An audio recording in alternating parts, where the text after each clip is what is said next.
Writers, agents, and publishers, for the first time since the Gutenberg Press, find themselves lost in a maze of mystery as technology alters the shape of the publishing industry. Searching for Answers is a group of writers throwing pop culture, writing, and publishing into a crucible of clarity, passion, and humor. This group is the Write Pack.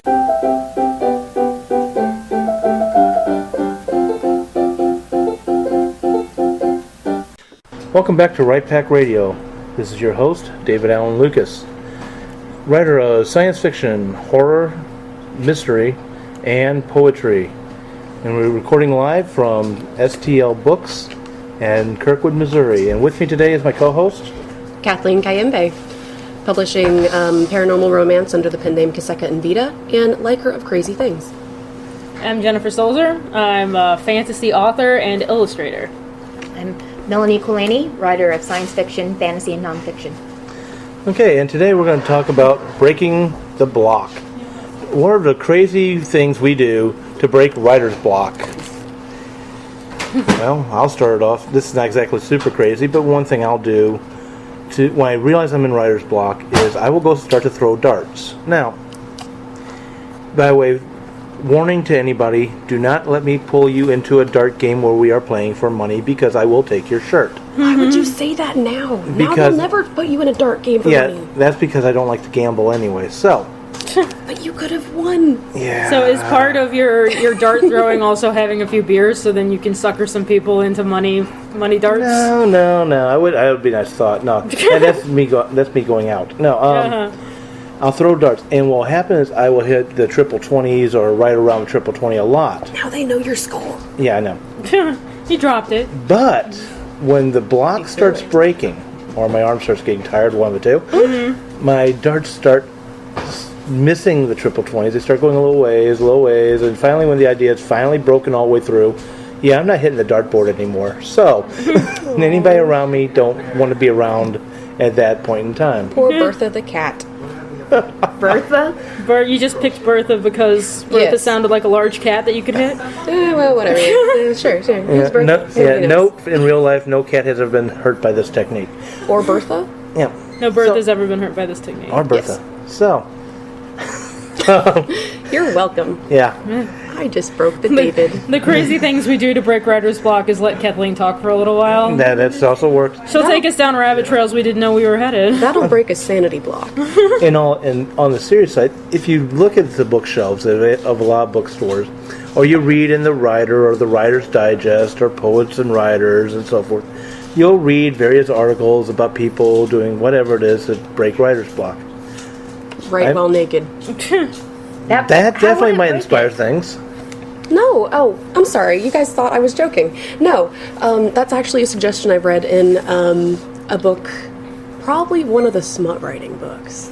But basically it's to get you in a different frame of mind. And being as people are generally clothed all the time, taking off all of your clothes and then trying to write is going to feel a little different. And it might jog your brain in different No one else here ways. writes in the bathtub?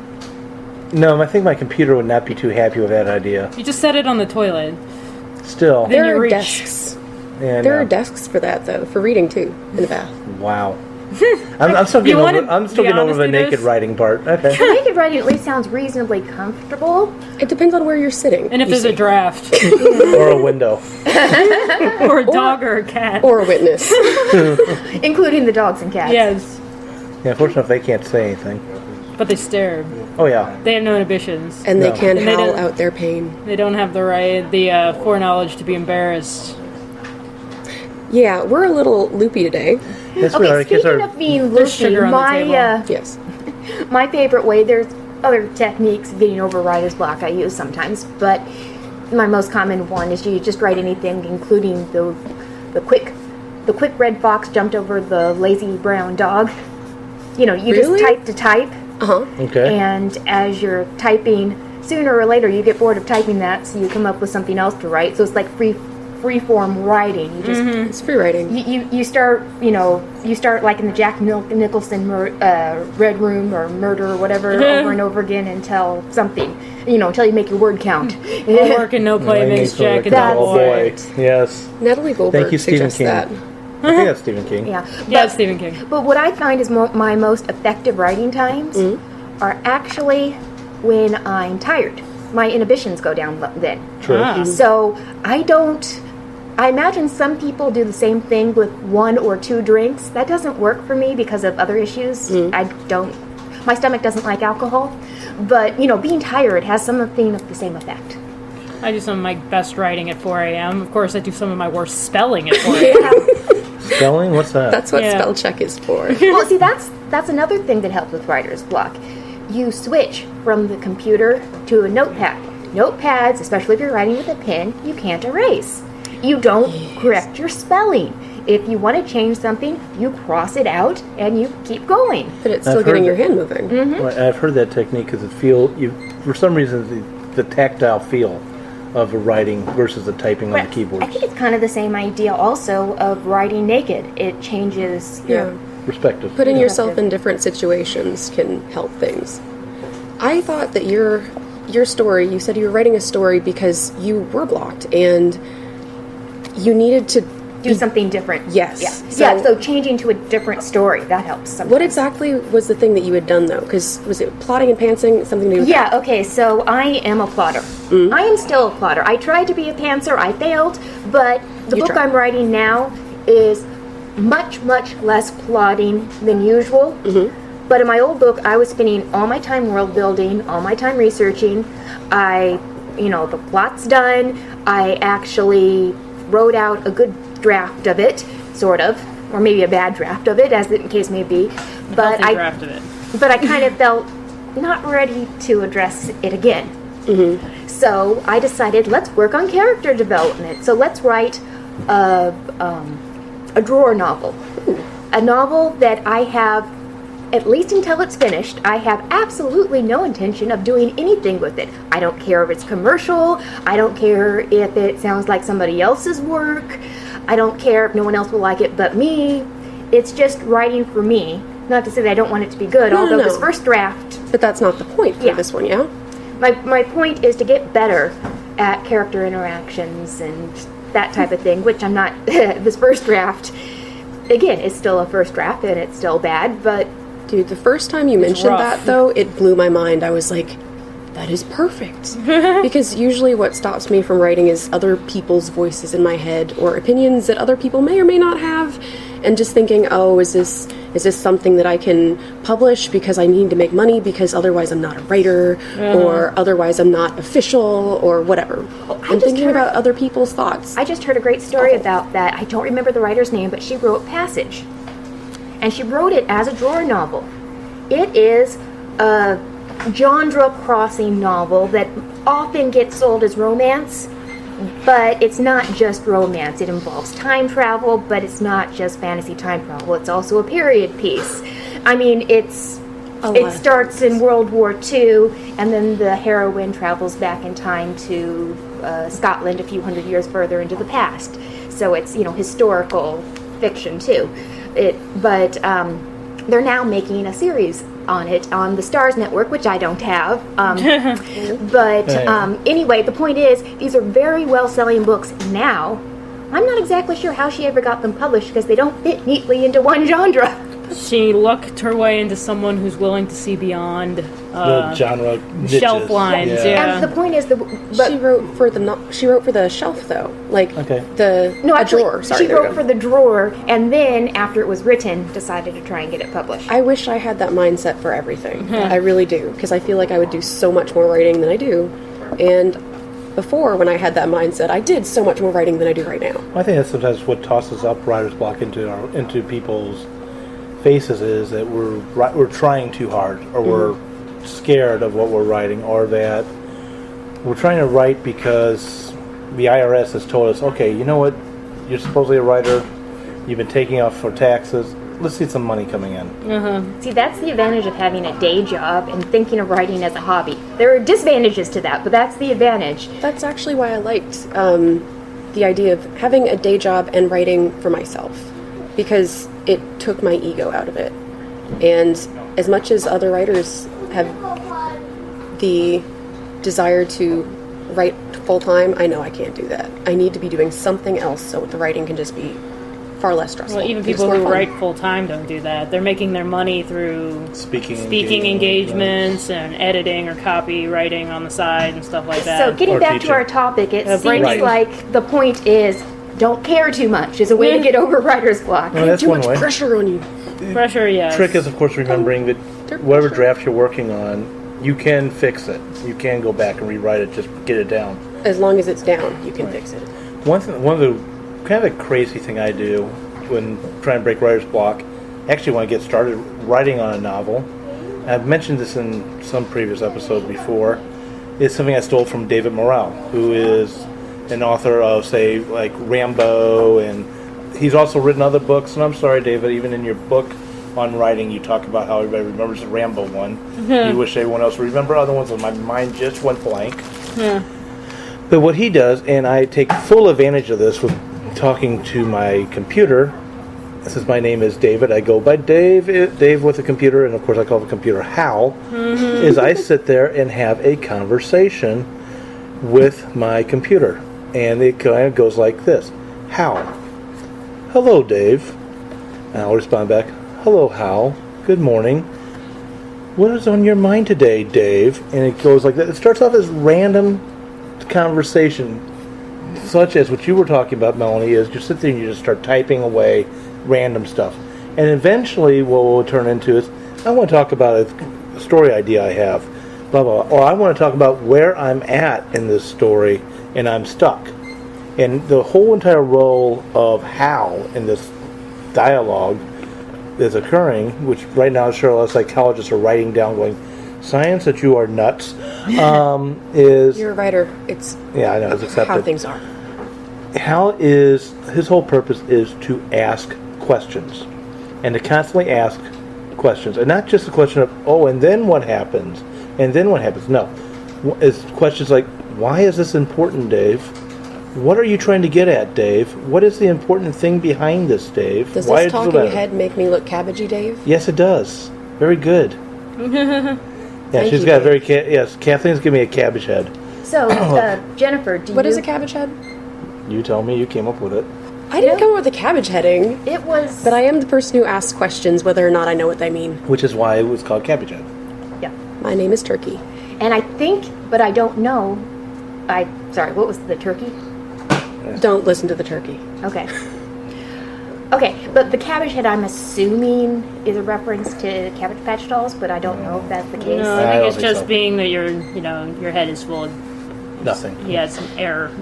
Yeah. Okay. So what are some other crazy things? You, Jennifer. I are- do lots and lots and lots of things when I'm Yes, you do. writing stories, making stories. I write at the computer, and then when I run into a problem, I tend to go as far away from what I'm used to as possible. Give me an example. Well, in the project I'm working on right now, I didn't know how to proceed, so I took a notebook and I went for a walk in the park. I just dropped everything I was doing. I was dressed for a meeting. I just left my outer vestments in the car, walked in shirt sleeves at Queenie Park, and just wrote down whatever came into my head as I was thinking. But I surrounded myself with an environment that I wasn't planning to go to that day.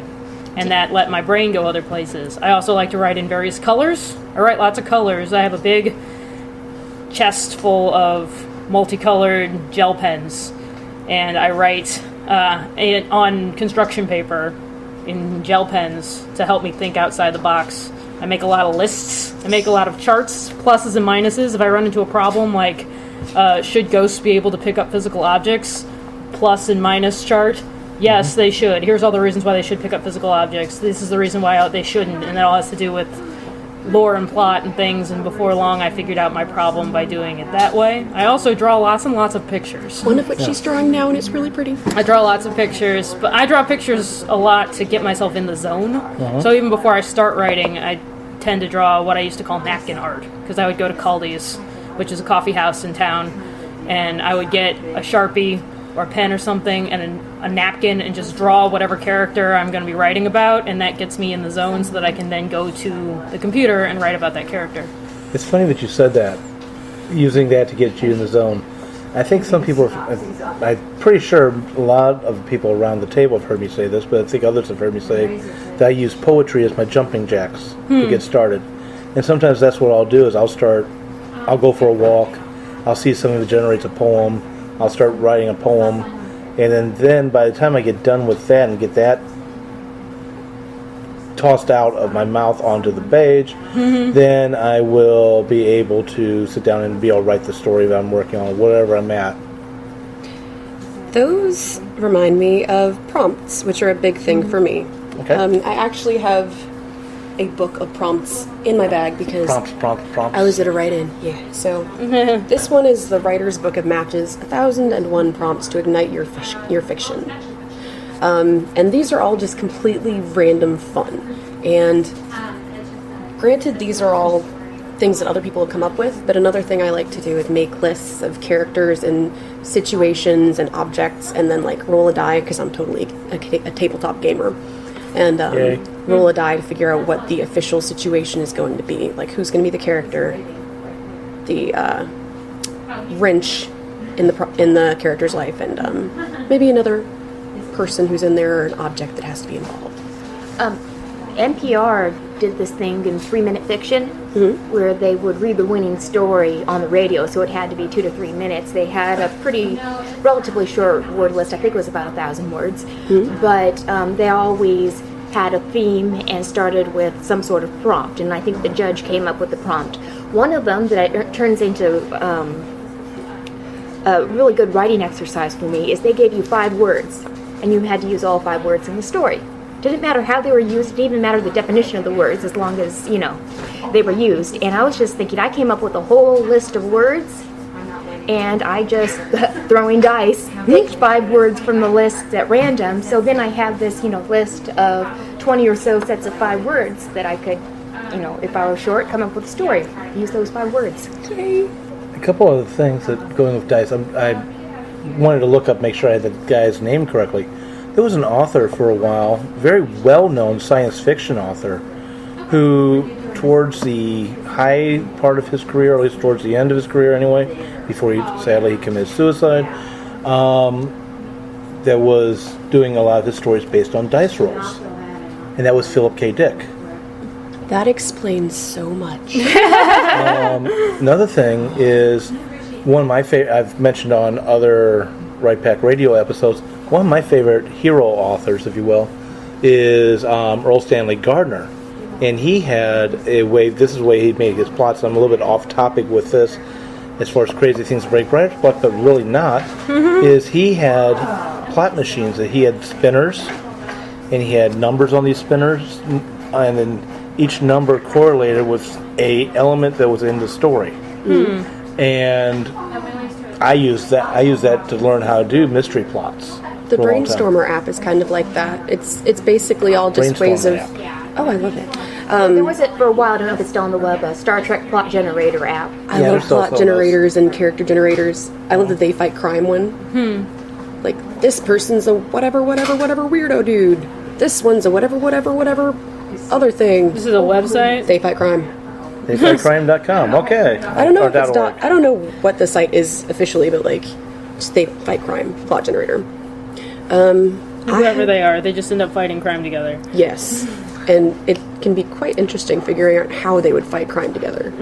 This one's a whack job. She's a Wiccan. She's a nun. They fight crime. Oh, there would be more things. Turns out it's theyfightcrime.net. There we my go. Goodness. Good job looking that up. Thank you. Real fast, one thing that I'm going to go with, another way I break writer's block myself, and if I'm looking for an idea in a story prompt, and I will admit I'm a thief, I have stolen people's pictures, now not individual people pictures, but like, for example, photos from NASA, pictures, drawings that maybe Jennifer has done that she's posted on the net, and other favorite illustrators of mine, and other ones who I've never met before, but I'll download and save them to my computer. Now, I do this with the foreknowledge, A, technically I've stolen them, but B, I'm never using them outside of what I'm going to do, which is I will let a slideshow run with the almost 10,000 pictures I have. Oh my! And one of them will generate a story. Now, some of those pictures actually I took too, so I throw myself into them. That sounds normal. Yeah. It's an inspiration It's not folder. necessarily I have one. stealing unless It's you're not. I'm not Photos trying are to public use them for domain. anything. People put them on the internet, you know that To be they're seen. there to be looked at. Right. It's different if you're printing them on T-shirts. I would call that Yeah, stealing. exactly. And that's what I'm saying. I don't You're use just them outside creating of an the folder. offline log of them for It's your personal inspiration reference. folder. Right. Now, the story I was pantsing, or the story I'm currently writing, I was having trouble figuring out where the story was going, because I'm not a pantser, but it was really boring and I could write stuff but it seemed like nothing was happening. Then I just had to sit down and figure out, okay, what is this character trying to do? I knew where the story was trying to go, but like, why does she want to go there? And what happens to get her there? So basically, I needed a plot. But Well, that's kind of the thing that, like, you know, I take a walk or I go to a park or I go to a cafe I haven't been to in a long time or before or something. You know, I needed inspiration, so instead of writing at Caldi's or writing at Panera or writing at Starbucks, I went to the Target. Target has a Starbucks there with seats. It's an extremely different environment than where you And would they have otherwise Wi-Fi. go. And they have Wi-Fi, so it was a good place to go. And I just took a pencil and pen, and I just wrote some lists and things out and drew some pictures, and it helped me out. I always see Target has seating area. I never knew they had They the do stuff like coffee and that, the Wi-Fi aspect. Starbucks and Target and Schnucks, which is a local grocery store. It tends to have a Caldi's kiosk as well. Okay. Yeah, Schnucks and yeah. Yeah. Dierberg says Caldi's too, I think. I have a Dierberg list says of its own. stuff. List of stuff. Yes. All right, I'm going to run through this. Go for Okay. it. All right. So it sounds like change up the setting, your setting, or Your physical location. yes, your physical location or the physical materials you're using. So like computer to pen or pen to computer. Colors. Yes. I'm really, like, being a visual person, colors are a really big deal. Either drawing on colored paper, or drawing with colored pens or markers. If there's a marker that writes differently than a normal pen, that's why I use a gel pen, or a Sharpie, or microns or something, drawing pencils and things. It's all that tangible, tactile change. if you're bilingual, write in a different language. That's a good idea. That's an idea I'm jealous I've of. never tried. I don't think I speak any other language well enough to try and write it. Right. I don't either. I wonder if anyone writes their ideas in leet speak from the 90s. We all have our own personal shorthand, thank you. Uh-huh. No. So yeah, change up your setting or your medium. Prompts, words, arts, well, art of many kinds and stuff. Fandom prompt tables. If you're me, story starters. Oh, I heard of something, especially if you're in the editing stage. Go through. Obviously, don't make this your. Oh, do this on a copy, not your original. But purposely try and make your work worse. That's one of the interesting. things on my list. Oh. Write something purposely terrible. Yeah, it's harder to do than you think to do it on purpose. I think it It's would fun hurt. though. No, it's fun. It breaks your brain in the best way. I was at a smut writing workshop a month ago or so, and the first exercise we did, I had a prompt that I liked. So I tried to write something for it, and I kept on getting stopped and bogged down in all of the build up to everything. Who are these characters? What? Blah blah blah. And the point was, we were just supposed to write a quick, dirty smut scene, whatever. I never actually got to the smut. I was too busy second guessing myself and trying to figure out a different angle, no pun intended, at Oh, it which was to attack the intended, story. I'm sure. Oh, it would have been. Unfortunately, that's me, unintentionally dirty sometimes. Which is why you were smut. Yeah. And then the next exercise we did was to write purposely the most terrible, terrible smut we could. And there are things like bad smut bingo tables that just have all the worst, most cliche things ever you will find in any romance story. And trying to put all those in was just hilarious. I was laughing the entire time, and it kept going. So that got me writing a lot more than trying to write something wonderful. And I think it actually turned out pretty okay. Funnily enough. Smuttily enough. Smutly enough. And I'm almost afraid to follow that because this is clean, unfortunately, compared to smut. That's okay, I can dirty it. And I'm sure you can. You're Anyway, there are two things also I'll do that I'll use to break writer's block. They're not exactly super crazy. One is I will sit back and listen quietly to classical or to theatrical music. When I say theatrical, if anybody wants to get ideas, pop on YouTube, look for Immediate Music, Two Steps from Hell. Those are two bands right off the bat that you'll listen to a little bit of their music. You can listen to idea of what I like to listen to. Movie trailer music. Right. Movie trailer music, which is theatrical. Yeah. Yeah. The Stuff to get your blood pumping. Yeah. I'm blanking on that. Midnight Symphony, I forget. Oh, the other thing I do, and this actually takes a lot more effort, not physical, more mental effort, is I'll meditate. And what I'll do with my meditation is I will clear my mind completely of all thoughts, turn it into basically a quiet pond, where I treat all my thoughts like leaves that just float away. I don't engage them. I knew they existed, but I'm ignoring them. They go away, and just focus on clearing my mind. Usually, after about a good 20 minutes of that, then I will go, oh wait a minute, why didn't I think of this before? And there is all going. Because I think sometimes what happens, at least with me being ADHD the way I am, is other things will come in and start to muddy up my proverbial waters as to what I'm trying to focus on. Now I can't see anything anymore. Go ahead. That's what free writing does for me, because there's no way I could actually hold a meditation, much less start one on my own without someone else guiding me and bringing me back. But free writing gets all the thoughts in my head onto the paper, and eventually, a page and a half in, what I actually am thinking comes out. The stuff that's not me finally is cleared out.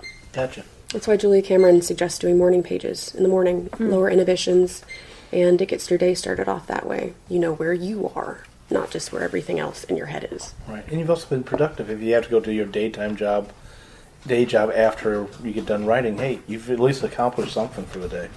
What do you do if your block is not for a current project, but for getting started at all?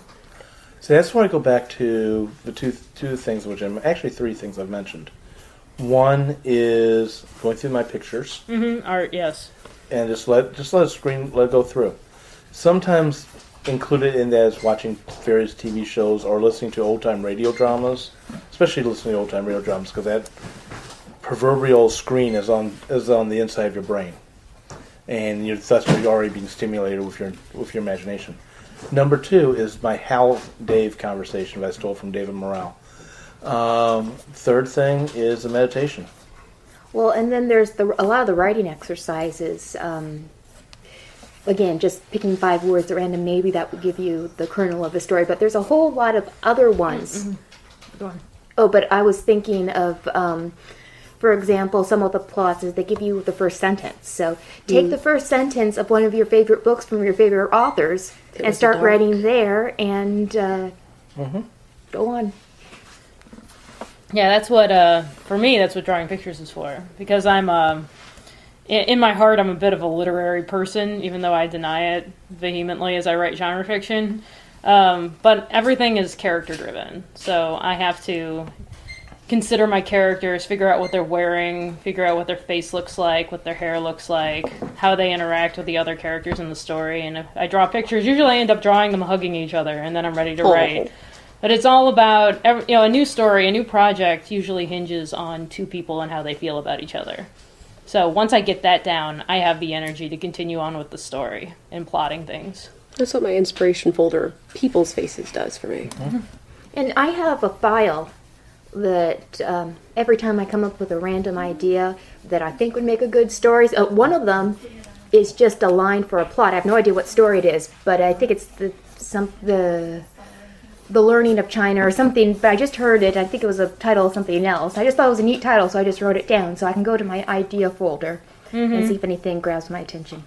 Two other things which I do, and one I meant to mention before, is listening to classical or theatrical music.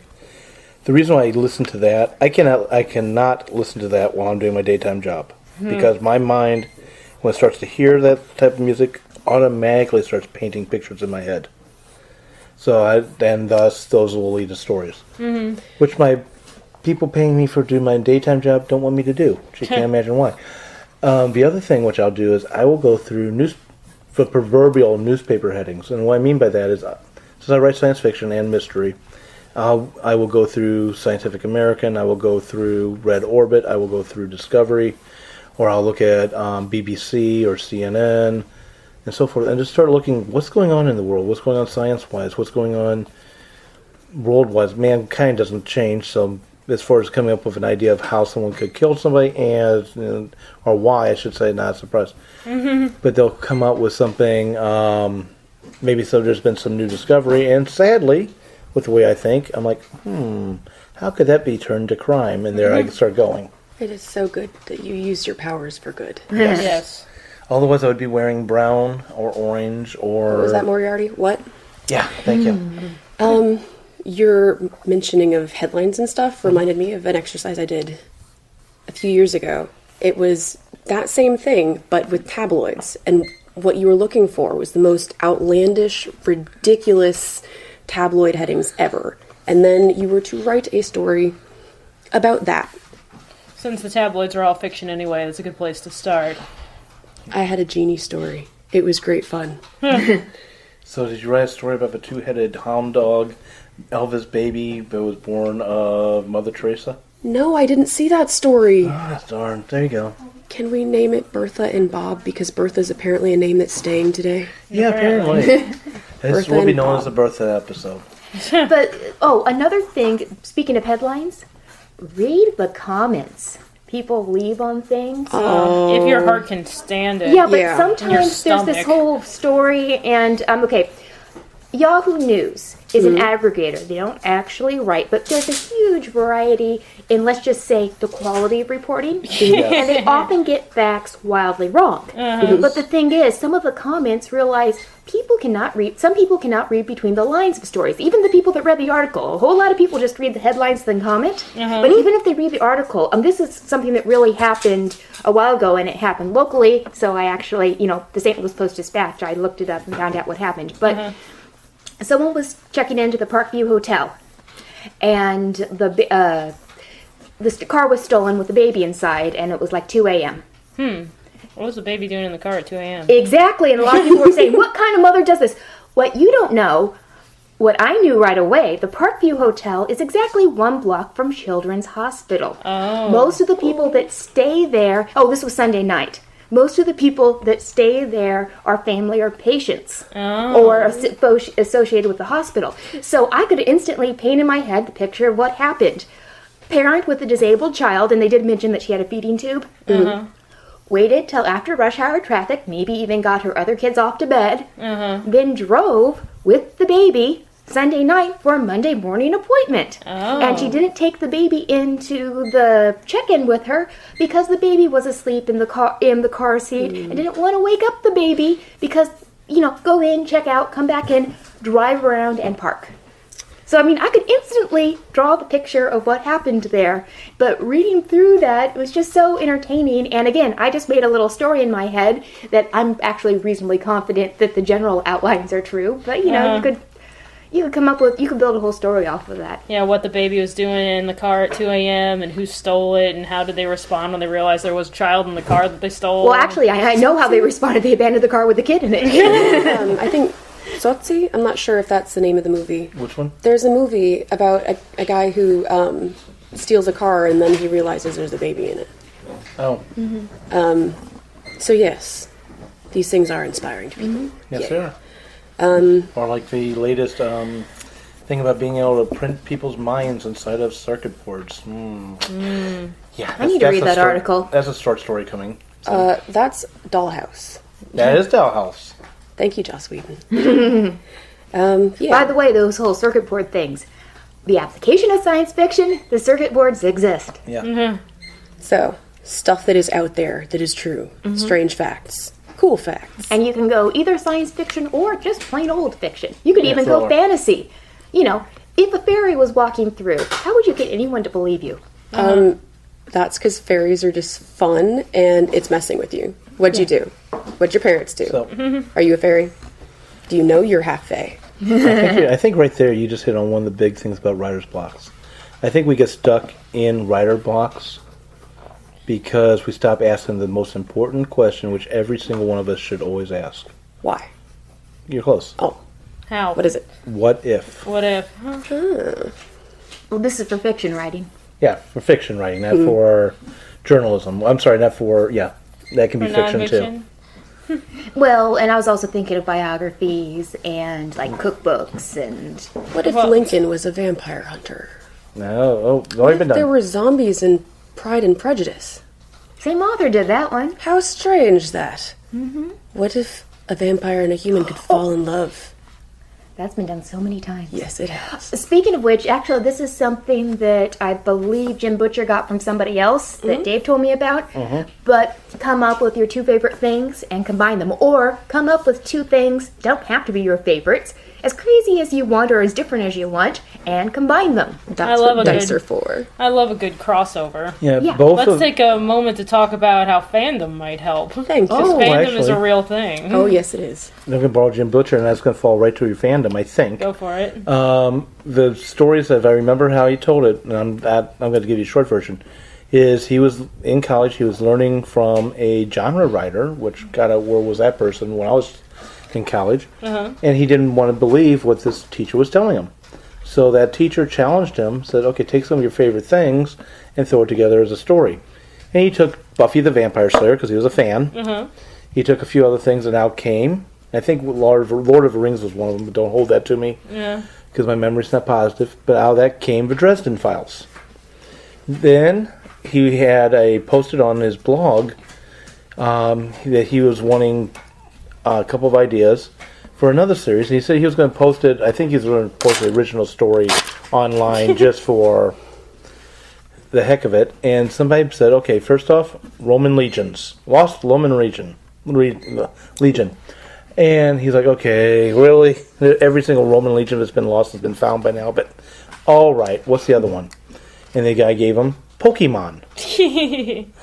And out of that came his brand new series, which It's not brand new anymore. Well, it's not brand new like anymore. 4 or 5 books in. it's compared to Dresden Files, brand new series of books about a Roman legion with dealing with the Furies, where the Furies are based on Pokemon. Oh, I thought the Roman Legion was going to come out of the Pokeball. No. I was really excited. That is a Roman Legions, monster go! Pokemon. Actually, he That's took gonna the idea be of generations. Did they Pokemon level up into into Spartans? Shintoism, which then led to the Furies, which, And there's a whole thing Speaking behind of genre writing, here's something that I'll admit it, I actually did it, do it, whatever. But Wait, hold on. You did or you don't? I do this. You do. Okay, good. And it's a good place to start. Keep going. But admitting it is, Admitting it is always the first step. yes. Okay, but no, write an actual fanfic with somebody else's character in someone else's universe. Agreed. It's a Now- good exercise. No, that's a good exercise, but then you start changing things, or you start going on with a story, and you start changing things, and you keep changing things. Notice how many times I'm saying changing.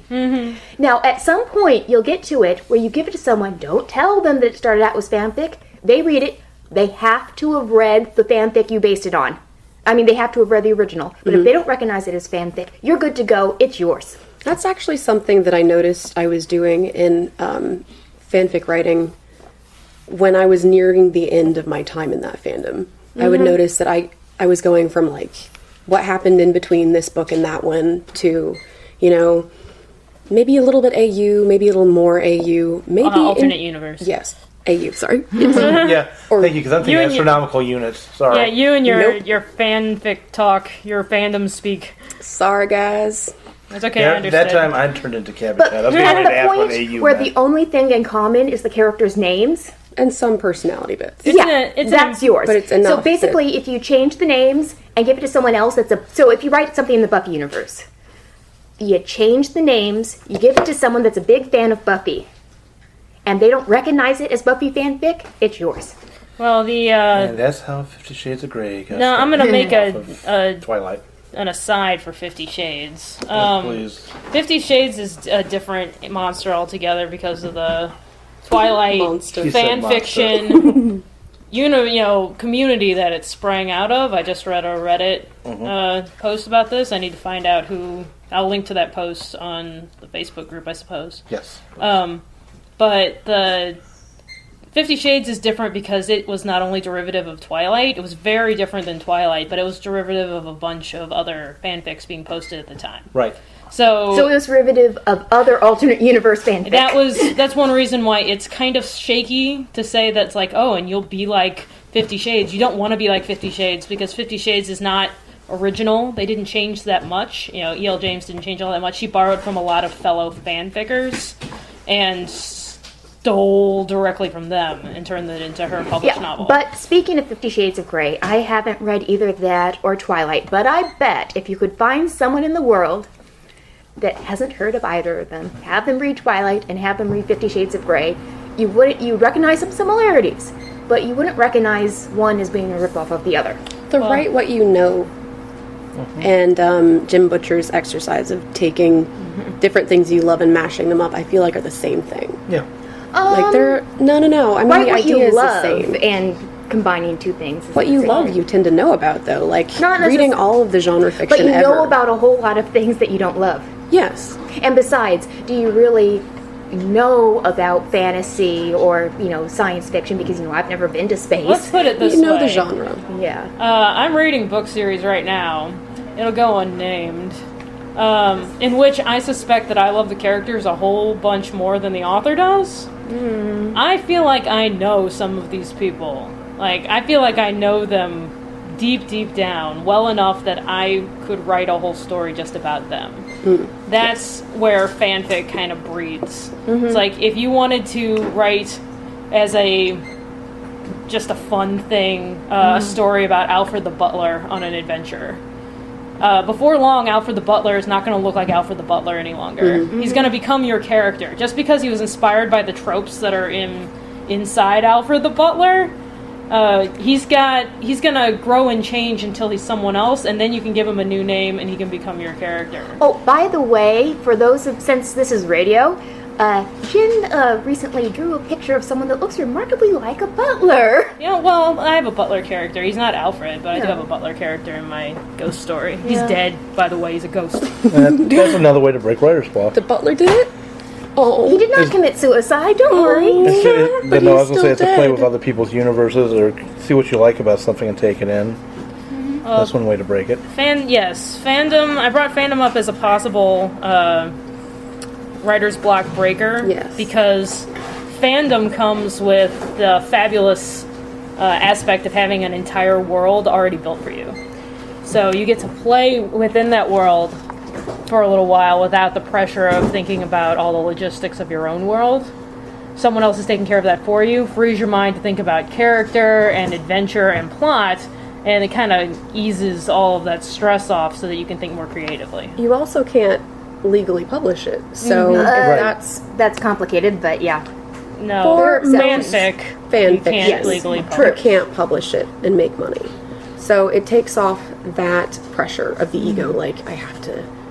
We'll make a point that 50 Shades did get sued by Stephanie Meyer's camp for being derivative of Twilight, and 50 Shades lost and had to change more things inside the book in order Not to... much more. And also, but public still, domain the point is different. the point is that you can't publish fanfic. Yeah. Without the permission of the original author. Or the people that hold the copyright. I'm thinking of a deal that Amazon has going. I think it's with Veronica Mars. You can write basically fanfic and publish, and you actually get some money. But Amazon's figured out some special loophole-y things, though, for the most part, for most fandoms. I'm just pointing out there are a few exceptions. Okay. Yes.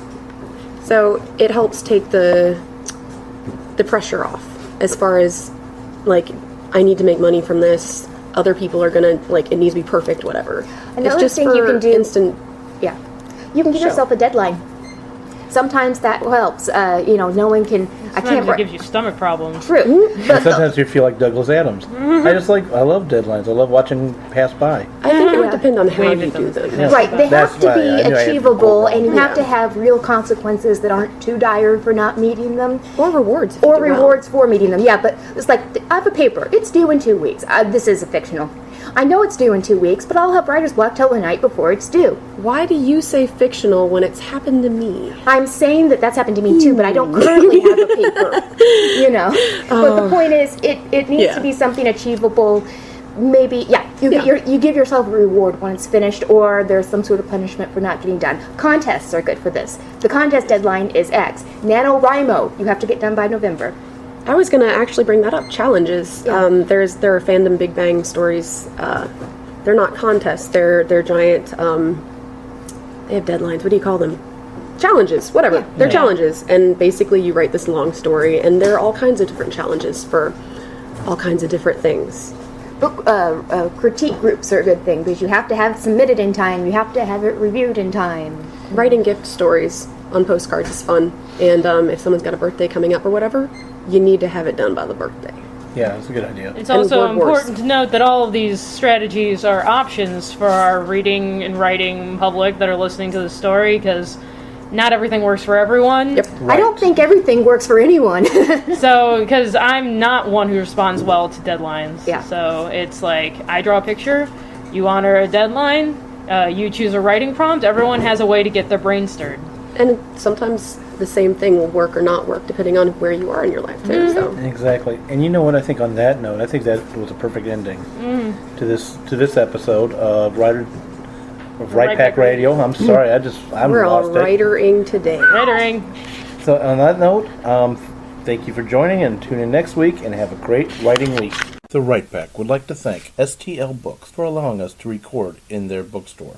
STL Books and Gifts is St. Louis's newest independent bookstore with an emphasis on fine literature for adults and children, and the most comprehensive selection of St. Louis books available anywhere. Visit them online at stlbooks.com or in person at 100 West Jefferson Avenue, Kirkwood, Missouri 63122. Tune in next week as the Right Pack will conquer yet another pondering issue in the writing industry. Theme songs for Right Pack Radio were written and performed by Meredith Tate. All copyrights remain with her.